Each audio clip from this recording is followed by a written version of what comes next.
Hey, sir, welcome back to the house. Thanks for having me back. How are you? Great. I'm here with, there's a bust of Mozart right in front of me. It's right. So I feel very inspired. I bought that bust of Mozart in Salzburg, right underneath the apartment where he was born. Wow. So I just figured if I was going to have a Mozart bust, even though I'm a Beethoven piano guy more than the Mozart guy. Well, Mozart is a great figure, of course, because he was sort of the first, he was like the John McEnroe of music or whatever you want to call it. He was sort of the first rebel who broke all the rules and sort of through his own talent got like a pass. And he just had the impunity to act how he wanted, to be a man-child. And no one could tell him anything because he was Mozart. But as I like to say, Mozart ain't Mozart. Sure. He got away with an off. Do you believe all the mythology around him? Well, I love the movie, obviously, Amadeus, which sort of cemented it. And in fact, the actor who played Mozart used John McEnroe as a kind of model for how he would act. But I like the way that they polarized the idea of the man-child who gets away with everything with the Salieri figure, who's his rival, who did everything properly, gets to be the Kapellmeister, which is basically like the vice president of music in the empire. And then he sees this horrible yet very talented kid just usurp his entire life. So I like the mythology. I like the mythology of musical genius. As you know, I used to call myself one. That's right. And I like the idea that when I get up on stage, I am also living out a kind of fantasy of impunity. I can crowd surf on people in a seated venue, and they're going to support me. They kind of have to at that point. And I'm really obsessed with this idea that when you're on stage, you get to sort of live a version of yourself that you don't get to live in real life. Much as Larry David gets to live out his fantasy on Curb Your Enthusiasm, I get to go on stage, be Chilly Gonzales, let out my inner monster, and everyone's clapping for me. It's super reinforcing. But how do you turn that off? Or do you turn that off when you get off stage? I didn't for a long time. There was a solid 15, 20 years where I just preferred... That's a long time. Yeah, because it was super seductive and very reinforcing. The more you go and live out a fantasy and people clap for you and love you for it, even though it's not real love, it's enough maybe for a thirsty man to believe it's so.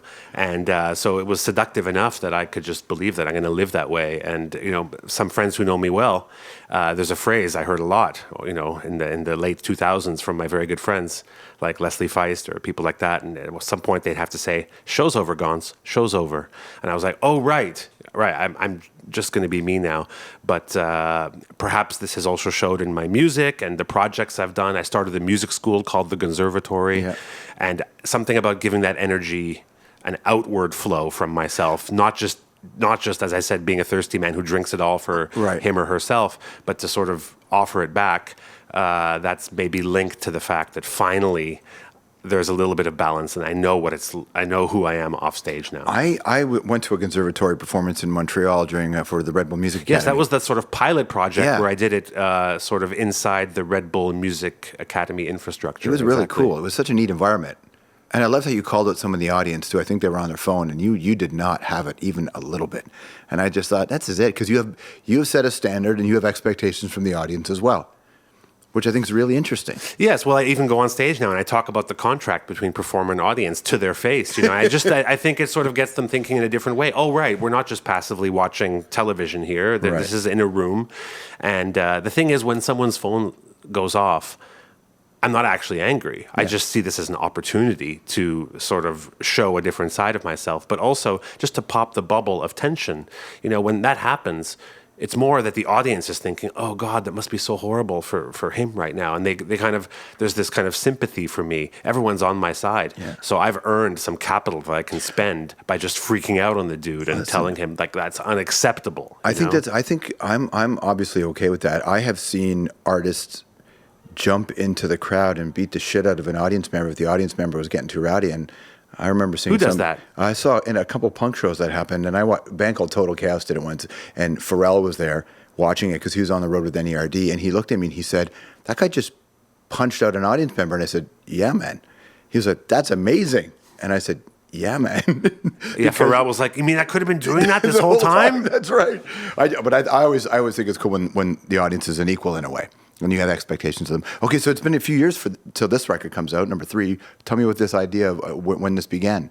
This mostly began on my sabbatical year, 2016. And I think the last interview I ever did before taking a sabbatical was here in your house, Very by the nice. way. And I decided to be an artist, which means to not be in front of a camera or an audience and see what happens when I don't have to think about sort of translating my music over that void to reach the other people. Right. And so I started writing in a way that was pleasing to me because it was new. It was less eager to please, I suppose, the music, because I only had myself to think about. And so on these pieces, there's a little less of that transparent pop structure that maybe people know from the first two. When things repeat, they sort of come back in a different form. And I just sort of, I guess, went deeper into the music for once. It's the one thing I hadn't tried that whole time is get out of the face of the audience. Right. And it led me to do the conservatory, first of all, which was sort of the light bulb that happened during that year. And then eventually to these solo piano 3 pieces. Nice. What are you going to start with? Which one? I'm going to play Pretenderness. Here we go.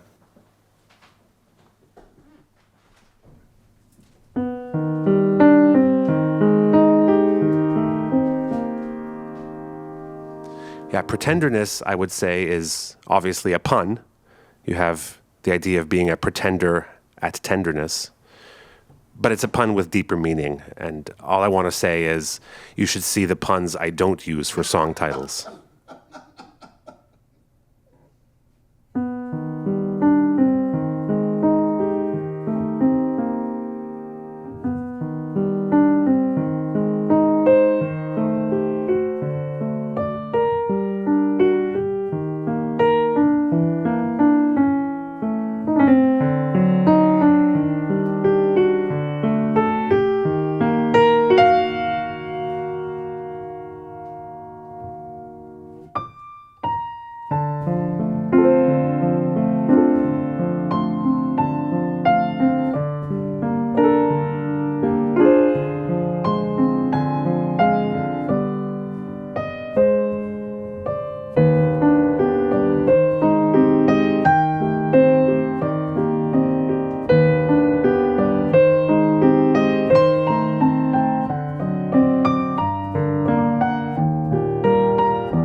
So when you dove into it, like explored this part of the music and took that part seriously, what did you learn about how you approached it? And were you in a position where you had to unlearn something and rethink the way you approached music and writing?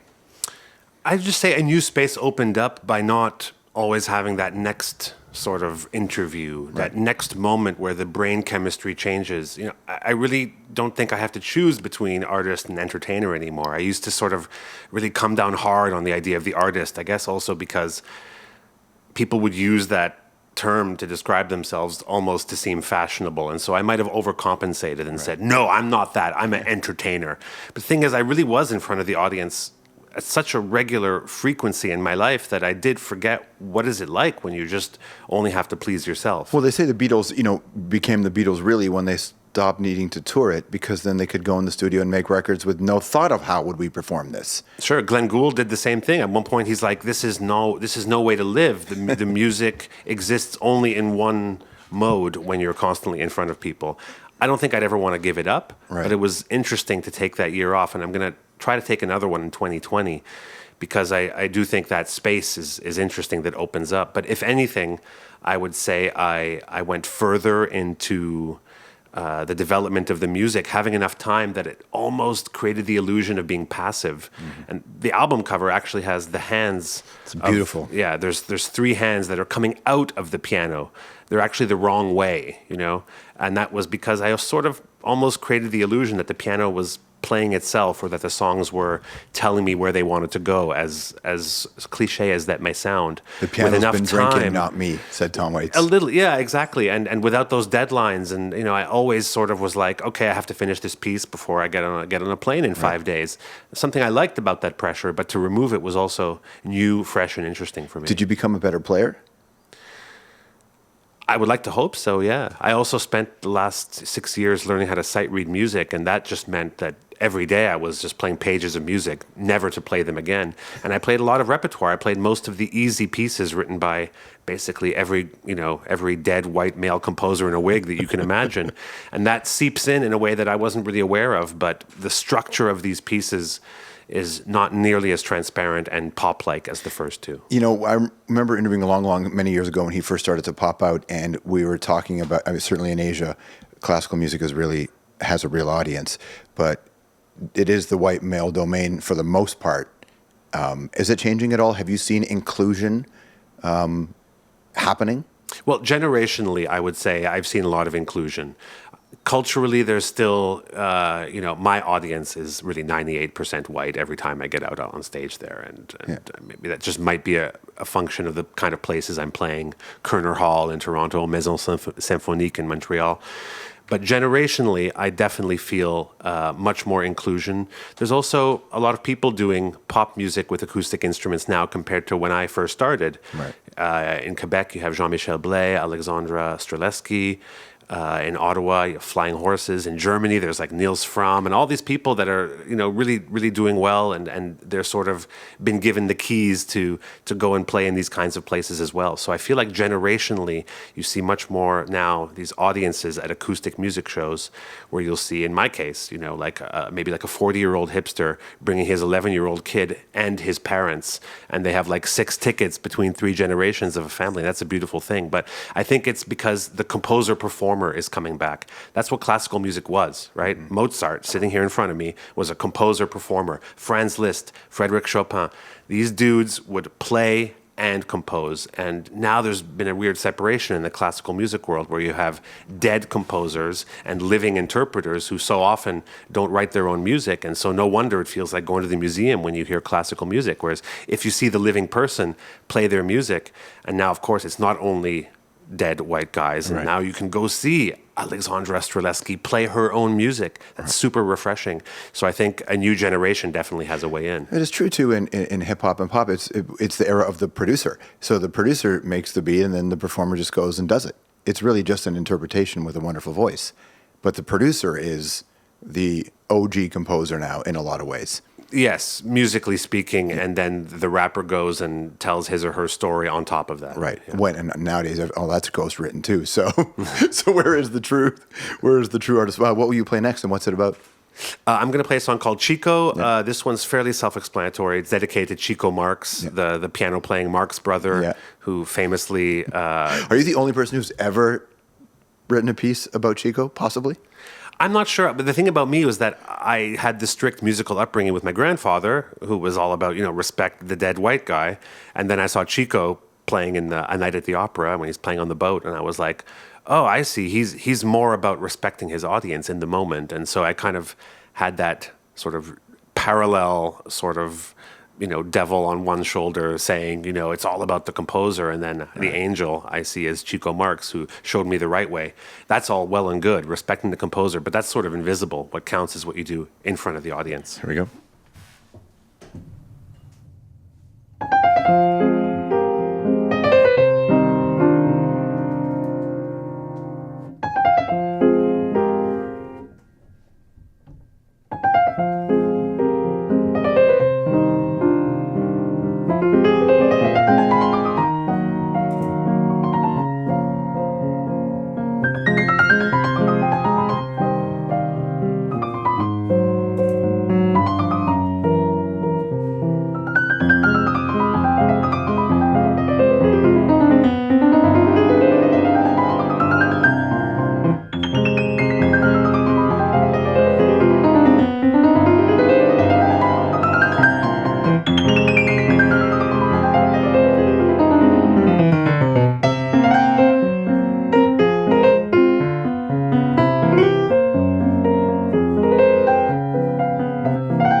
Did it make it more fun for you, Chilly, coming back and putting out a record and getting back in front of the audience after having a sabbatical?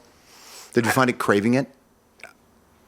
It's a very good question. The first half hour that I got back on stage after those 10 months of not playing were brutal. Yeah. Every word out of my mouth was like miscalculated and no joke was landing. I wasn't able to be sincere. It was very confusing. That sucks, doesn't it? But by the encore, 2 hours later, I was kind of like, oh, right. But I felt the brain chemistry change, and I thought that was really interesting. I love performing still.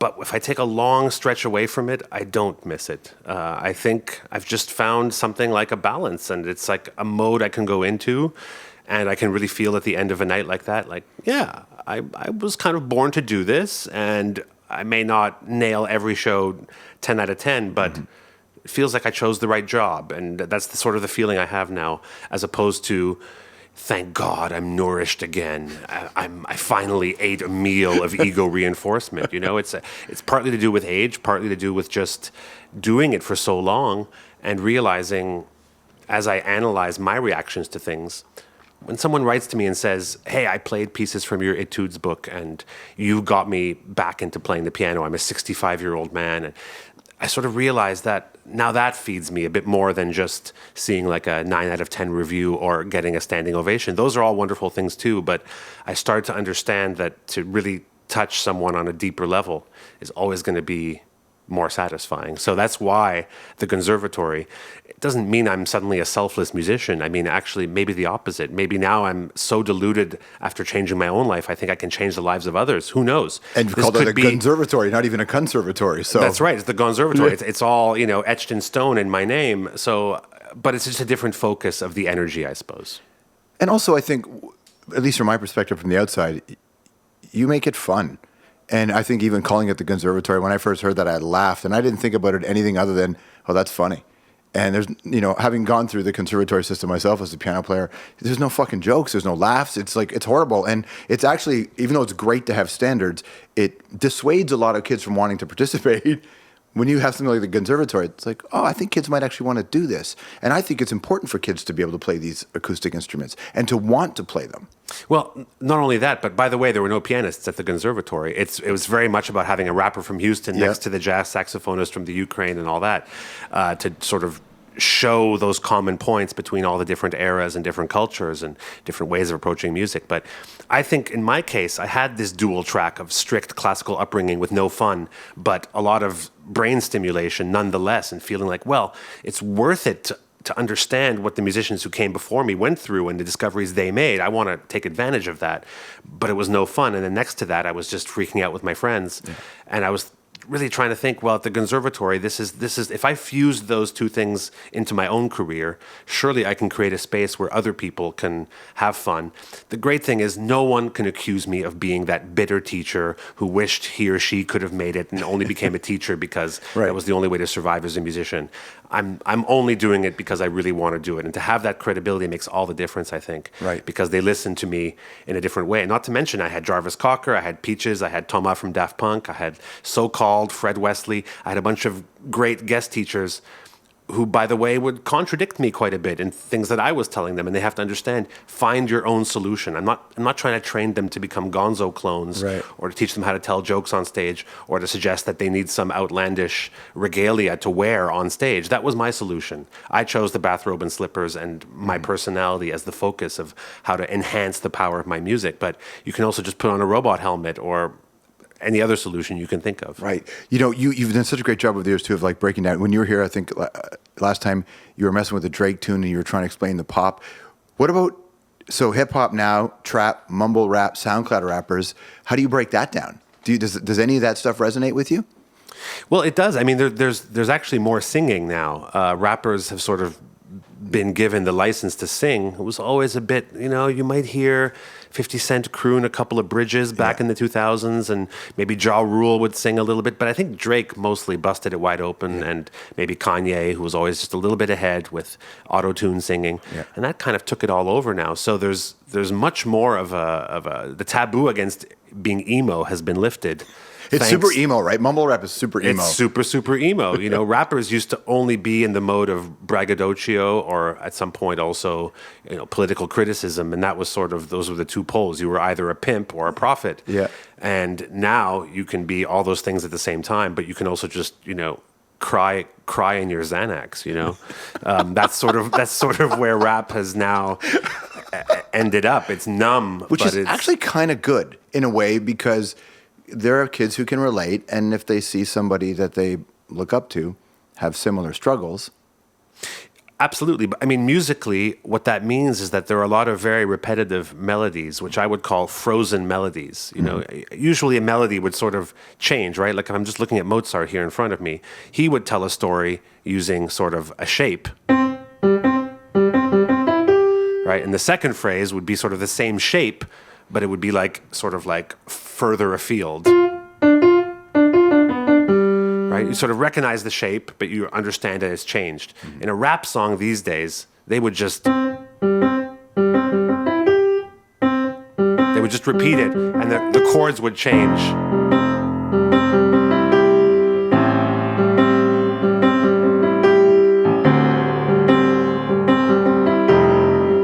That's also very, very Drake. Marvin's Room is the same thing. It's just that melody, and then the chords change. Or like Post Malone Rockstar, right? Same melody, it's just the chord changes. So though the melody seems frozen and more repetitive, and maybe superficially you might say it's the same thing over and over again, but because the chord changes, you're still doing what I would call music storytelling. You're essentially doing what Mozart did by other means. It's just been flattened and reduced, and you're not attaching a value to it, positive or negative. It just is one way. I would say I almost like it better today. Yeah? I like it because when music gets reduced and flattened, people have to be more creative with the storytelling. But I would find it hard to believe there's a massive hit song that doesn't have storytelling in it. Mm-hmm. To actually make completely static music would just be boring. So some things never change. You need tension release. You need home and away, whatever you want to call it, whatever that duality of music, whether it's this chord and this chord, or whether it's the Mozart way. I saw 50,000 people at Amigos show, and I mean, they were into it as I've ever seen anybody into anything ever. And the show had all kinds of entertainment value to it. But you're right, it was this very similar the whole time. But the audience didn't seem to care.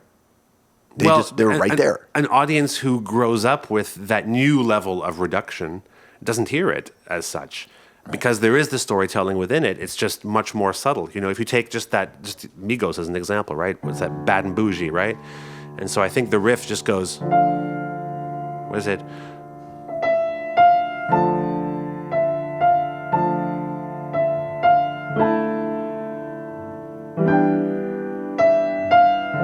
You know, you basically have this melody repeated 3 times, and then there's this little twist. It goes somewhere. There's a little tag on it, and that makes all the difference. And so someone who grows up hearing music that way, they hear a full story in what might seem just very, very repetitive. Right. It's just each older generation tends to think that, like, now music has gone too far. Now it's lost all of its subtlety. But within each new level of reduction, there's infinite subtlety. Mm-hmm. And I guess it'll always be that way. You know, you can't argue that ours is the generation to have lost music forever, because even when Mozart came out, they thought that, oh, now it's just noise. Yeah, that's right. And, you know, I want to avoid being that get off my musical lawn type guy. And part of the conservatory is for me to stay in touch also with musicians who are in their 20s. Do you ever have that moment, though, you know? where you sit back and listen and go, because some shit is just selling soap. Some stuff is just a record company and an agent getting a TV deal. Like, you know that something is, I think we can make money here.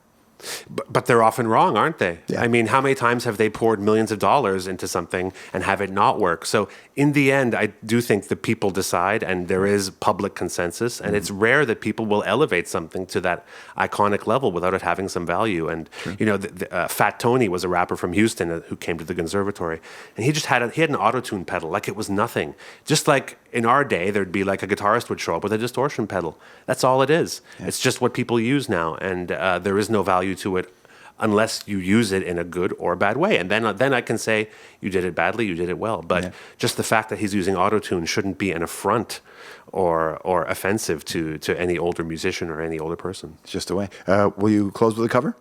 Yeah, I'm going to close with a cover. This is, of course, from my childhood, and this is a musician who died in 2016. And I just started playing this when I had access to giant pipe organs in concert halls. And I thought I should play something that has a sort of religious connotation. So this is a song that speaks to sort of religious conviction and certainty.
Bless George Michael.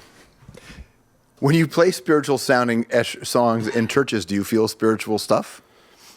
In the sense that I feel spiritually connected to musicians that came before me. I'm not a religious person. I didn't even grow up with. I grew up with essentially a religion of chasing success, and that sort of took the place of any sort of dogma in my household. But as I told my conservatory students, the reason we focus on performance is that's what music was. Music was someone in a cave hitting a drum and someone else dancing, probably, when it started. And then, of course, we had the idea of artists and culture and the bourgeoisie, and it's tied to an infrastructure around capitalism. And then the aberration of recording about 120 years ago and the idea of a permanent record of a performance. Very confusing and, in a way, terrifying for a musician like me who always wants it to be about just being in a room like right now, playing for you. Yeah. It's different every single time, and the exact people that are in this room now, these 5 or 6 people, are determining what happens. Yeah. And that's such a beautiful thing that maybe we forget or think can be replaced by just uploading something on SoundCloud. Technology is great, don't get me wrong, but you'll never replace what happens in a room playing music for people. Not to mention, with an imploding music industry, that's the way young musicians can actually make their living again. Right. So I'm getting them spiritually closer to what music was, but also giving them a really valuable tool, how they can make a living as a musician. That's why the conservatory was about performance, and that's why my version of George Michael Faith is all about creating a spontaneous performance. Beautiful. Solo Piano 3, that is the record. What song should we spin as you, which we play? A request? Any era, any genre, which we play? Mozart. He's right here in front of me. Yeah, I don't know, let's pick something good by him. It's hard to get it wrong. Is there like one Mozart song you'd listen to and go, one piece? Well, most of it's kind of prancing and wigs type music. So I think with Mozart, you have to look for the deeper stuff. Maybe something from the Requiem. That'll be a bit more gangsta, and you can sort of imagine that if you added a beat to it, it could be a Rick Ross song. So let's go for something sort of dramatic, minor, and filled with dread. Done. Thanks, man.